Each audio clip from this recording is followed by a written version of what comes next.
دوستان خوش اومدید به ویدیو جدید در کانال ترفند کامپیوت. خب امروز آموزش ما از این قراره که باید بهتون یاد میدیم چطور نرم افزاری رو داخل ویندوز کامپیوتر لپتاپ دانلود کنیم و روی صفحه دسکتاپ خود داشته باشیم. خب برای این کار وارد گوگل میشیم و نرم افزار خود را دانلود میکنیم. بهترین سایت ها برای ویندوز سافت 98.ir هستش و از این سایت میتونید نرم افزارهای زیادی رو دانلود کنید. خب حالا من برنامه ممو میخواستم دانلود کنم. باید پسورد فایل رو که اینجاست، پسورد فایل میشه آدرس سایت. اینجا روی این کلیک میکنیم و پسورد رو برای ما کپی میکنیم. خب من این برنامه رو دانلود کردم. خب اینجا وارد ویندوز خود میشیم و سرچ میکنیم وین رپ.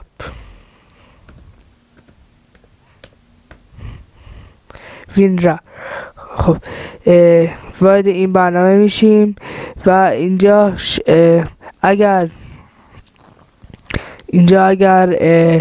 فایلی که دانلود کردی نبود میتونید درگ کنید اون فایل رو از دیسک پی سی و بیاریدش اینجا. خب اینم برنامه ممو، روش دوبار کلیک میکنم. خب واردش میشیم روی ست آپ. همیشه باید روی ست آپ بزنیم. اینجا نشه ست آپ، روی این میزنیم. اینجا میگه پسورد برسه، همون که گفته آدرس سایت میشه پسورد. پیست میکنیم soft98.ir. اوکی. خب الان اینجا داره استخراج میکنه روی دسکتاپ. خب اینجا میگیم روی دسکتاپ استخراج کن. دوباره اینجا پسورد رو میزنیم.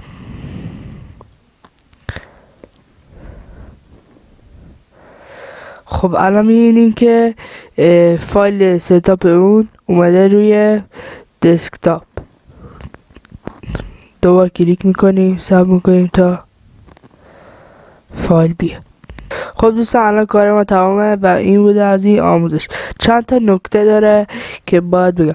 اول نکته اینه که شما همیشه باید از سایتی که برای نرم افزار ویندوز پشتیبانی میکنه از اونجا برنامه‌تون رو دانلود کنید و همیشه.